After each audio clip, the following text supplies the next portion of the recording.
إخواني أخواتي، السلام عليكم ورحمة الله تعالى وبركاته. إخواني، كالعادة هذه قناتكم المهاجر توب. المهاجر توب تطلب منكم باش تشاركوا في القناة ديالكم، شاركوا بالانتقادات ديالكم، بالملاحظات ديالكم، بالنصائح ديالكم، باللايكات ديالكم، وشكرا لكم. اليوم إن شاء الله الرحمن الرحيم غادي نحاولوا نطرقوا للقضية ديال المغرب مع إسبانيا، ونطرقوا بالأخص نشوفوا البرلمان الأوروبي شنو دار، وكذلك ما قامت به إفريقيا، الاتحاد الإفريقي، البرلمان الإفريقي والدول العربية. إذن على بركة الله، البارح تجمع البرلمان الأوروبي بطلب من الجارة إسبانيا، وناقش القضية ديال المغرب مع إسبانيا. هذه القضية هي قضية ثنائية بين المغرب وإسبانيا، ما عندوش حتى شي واحد الحق يتدخل فيها. إسبانيا هي جارة المغرب، والمغرب جارة إسبانيا. وكما قلت وتنعود نقول، وراهم قالوها بعض الإخوان من بعدي، أن إسبانيا إلا جيتي من أوروبا غدوز في إسبانيا وتدخل المغرب، وإلا جيتي من أفريقيا غدوز في المغرب وتدخل إسبانيا. إذن والعلاقات ديال إسبانيا مع المغرب علاقات قديمة وأخوية، وكاين صداقة بيناتهم، وكاين التجارة بيناتهم، وكاين الشراكة بيناتهم. وما نساوش عاود نأكدوا ونزيدوا نأكدوا بأن إسبانيا هي الشريك الأول اقتصاديا للمغرب. إذن كان على البرلمان الأوروبي أن لا يتدخل، وأن يترك البلدين يحلوا المشكل ديالهم، اللي ما هو مشكل بسيط، وفايت لهم بأنهم وقعت مشاكل ماشي من هذا الوقت، من زمان وقعت مشاكل وحلها المغرب مع إسبانيا، وحلوها بكل بساطة وبأخوة. ولكن البرلمان الأوروبي ملي صادق على قرار ما نساش، ما تفكرش نسى بأن راه المغرب راه إفريقي، دولة إفريقية، وإفريقيا راه قارة، هي قارة كبيرة ماشي صغيرة، وقارة عندها تحتوي على كل شيء، على الاقتصاد، على التكنولوجيا، عندها كل شيء ومقدمة فيه مزيان. وقارة هي عندها الوزن ديالها على الصعيد الدولي، والدول العربية أيضا نساهم تهما أو تناسى هذا الشيء. ما كان عليه أن يفعل هذا، وفعلا الحمد لله الدول العربية نظرت كلها تتضامن مع المغرب، ما عدا دولة الكبرانات اللي هي معروفة بالعداء ديالها للمغرب، ولكن ربي غادي يخلصها. الإفريقيا، الاتحاد الإفريقي والبرلمان الإفريقي، أنهم ذهبوا مشاو بعاد وقالوا أوروبا ما تدخلش في داكشي، المغرب وإسبانيا يحلوا المشكل ديالهم بيناتهم، مشكل ثنائي. إذن هنا مشكل بأن البرلمان الأوروبي خلق مشاكل واحدة أخرى، زاد مشاكل كبيرة، مشاكل دولية، لأن ملي تولي قارة مع قارة ودول مع قارة ودول مع دول على الصعيد الدولي، راه هادشي خطير. خص يفهم البرلمان الأوروبي بأنه دار مسائل اللي تتزيد في الطين بلة، واللي تتزيد تكبو ليسونس على العافية. هذا من جهة. من جهة ثانية، الدول الأوروبية واش هي تبغي الدول الافريقيه تمشي تعيط نشي دوله اوروبيه مع دوله افريقيه ودير قرار ضدهم، ودير قرار ضد الدوله الاوروبيه؟ ما يعجبهاش الحال. اوروبا ما يعجبهاش الحال، البرلمان الاوروبي ما يعجبوش الحال.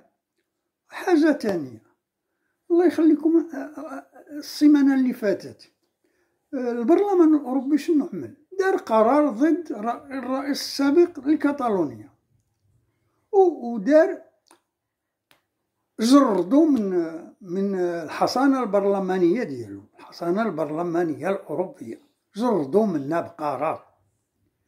لكن بون كيمون التجأ للمحكمه الاوروبيه اللي هي من اوروبا وداخل اوروبا. اش دارت المحكمه الاوروبيه؟ حكمت ضد ذاك القرار، وبقى بونكيمون تيتمتع بالحصانه ديالو. هذه صفعه من البرلمان الاوروبي، راه صفعه. والصفعه الثانيه هي انه اتحاد الدول العربيه كامله مع المغرب، ما عدا كما قلت لكم الجزائر، دولة الكبرانات، وإفريقيا تاهي الله يجازيهم بخير.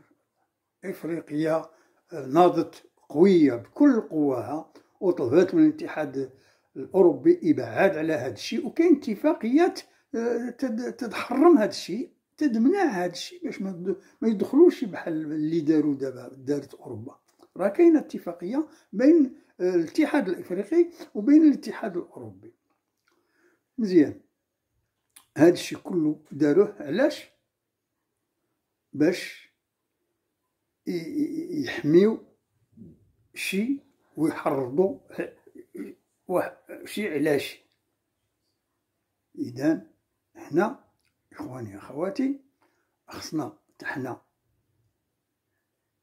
نتحدوا، والدول الإفريقية كما هي متحدة واتحدت مزيان.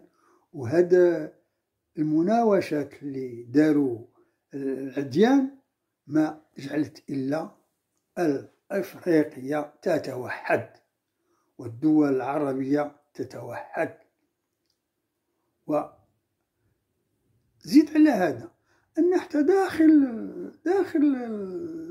داخل البرلمان الأوروبي وقعت مناوشات، وناضوا برلمانيين ما قبلوش داك الشيء. منهم واحد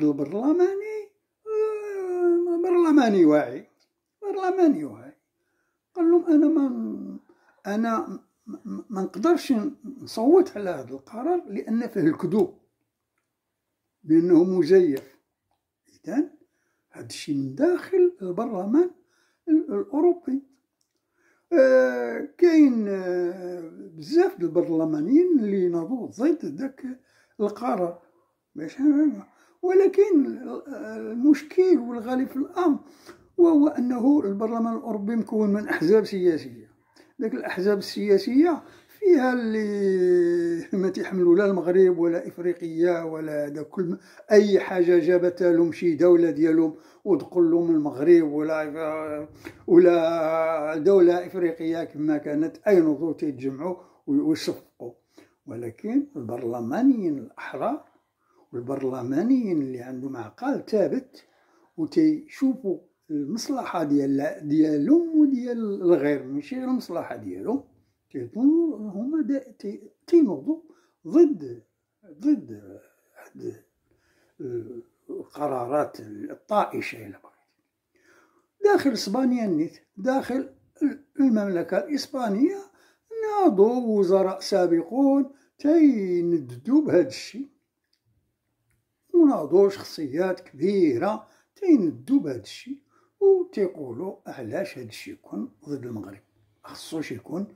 ومنهم وزير سابق ووزير الدفاع سابق بونو قال لهم بان المغرب شحال من خطره وهو تيعاونهم وتيحفظهم من مشاكل اللي كانت غادي توقع داخل المغرب.